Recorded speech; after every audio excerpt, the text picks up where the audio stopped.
Alright, so what's good YouTube, man? It's your boy BuyFX here and I'm back with another video. Now in today's video, as y'all can see by the title, I literally caught a 1 to 2 today. Right? Literally caught a 1 to 2, and the purpose of this video is to show anyone who just wants to make some money, who wants to learn how to day trade, anyone who just pretty much wants to change their life, this is the video for you. Because if you can literally just lock in onto this video, man, and try to learn how to day trade and change your life, bro, just stay dedicated and try to make money and try to learn this day trading shit, bro. Like, anyone can do this shit, man. I was literally once a beginner, and now I'm at a point where I'm consistent in making money day trading, and I'm also even teaching persons to do it. So if I can do it, I think anyone can do it. If you've been watching my channel for a while, you'll know that I trade supply and demand. And I know I haven't been trading, I haven't been posting since recently, but believe me guys, I've been so busy, man. Like, there's a lot's been going on and everything is just very unexpected, but I'm still trying to show up, still trying to be consistent, still trying to help people out, right? But in this particular video, I caught a supply trade. If you've been watching my channel for some time, you will know what supply and demand is, and this is a supply right here. If you look properly, you see that we had our supply zone marked up right here. We had aggressive selling coming out of our supply zone, and we also broke structure to the downside, right? Y'all know whenever I'm trying to take setups, I'm always looking for certain confluences, and when I say confluences, I mean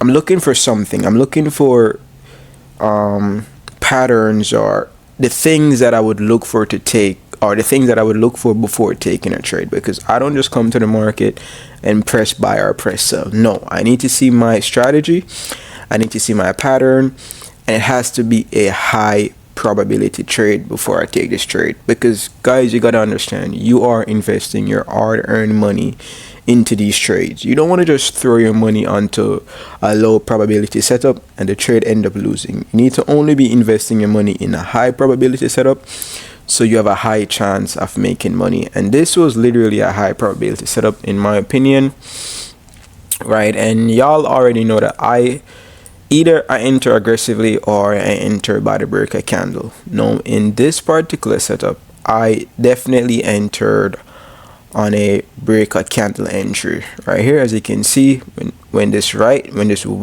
candlestick broke the low of this green candlestick, that's where I got in, that's where I entered, and my stop loss was pretty much above this wick here. Aim for a 1 to 2. I did leave a runner, and basically what I runner do is it allows me to just secure some profits. And so when I'm entering my trades, I enter in multiple positions, right? So I enter in multiple positions because, one, I want to be able to close partials so I can secure some profit in case the market reverse. But sometimes when you go for 1-to-1s and you secure profits going for that 1-to-1, the market will definitely drop more or even go more in your favor, and you wouldn't really want to lose or leave money on the table. And that's the most important thing as to why you need to always leave a runner when you're taking these trades. So I go for 1-to-1s consistently and leave a runner. And in this particular setup, my runner was at a 1 to 2, and that got hit. In this trade, I made over $2,000, guys, which is literally amazing.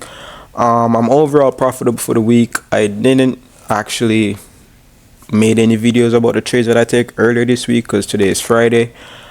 But yeah, pretty simple setup, bro. Like, supply, we had aggressive selling coming out of our zone,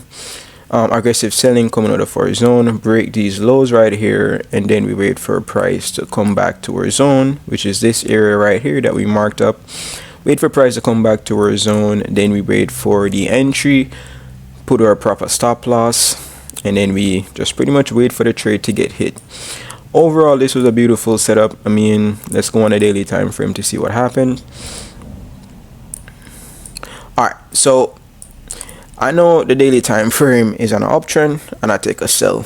Now, I think I explained this multiple times in my past videos that it does well. As a experienced trader, I've been trading for years, I know what I'm doing. But if you're new to day trading, bro, I strictly advise always take trades that is going into the same direction as the higher time frame, right?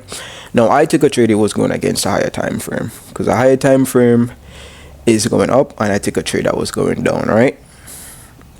Higher time frame was bullish, and I took a trade that was bearish.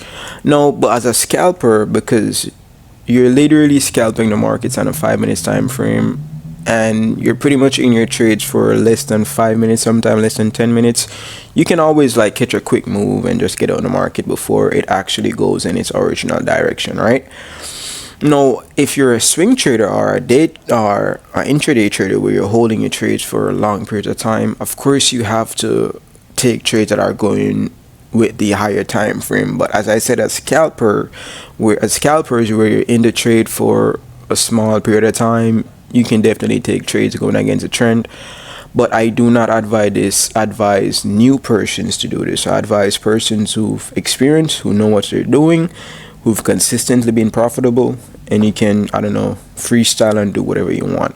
But yeah, regardless, I did take a trade going against the daily time frame, and it did win, which I'm very thankful for. Overall profitable for the week, which is very, very nice, guys. Yes, I know I promised y'all that I was going to start posting more consistently, but I mean it this time. Y'all gotta understand, life happens, and we gotta do what we gotta do. But regardless, I'm still here trying to make videos for you guys. Y'all just top in, man. Top in. Go follow me on Instagram at BowFX. My Instagram has been blowing up. Well, not really blowing up, but I've been gaining some traction on Instagram. I'm going to keep pushing over there because I've been consistently posting reels. Long form takes more time. I can easily chop up some reels and post. So, yeah. Follow my Instagram at BowFX. I post pretty much even like traders results because a lot of persons who I've been teaching to trade, they've been getting funded or they've been getting their payouts, and I've been posting all of that on Instagram. So guys, if you want to tap in with me, ask me personal questions, reach out to me, follow me on Instagram. I think that's pretty much it for the video. Peace and love. I'm out.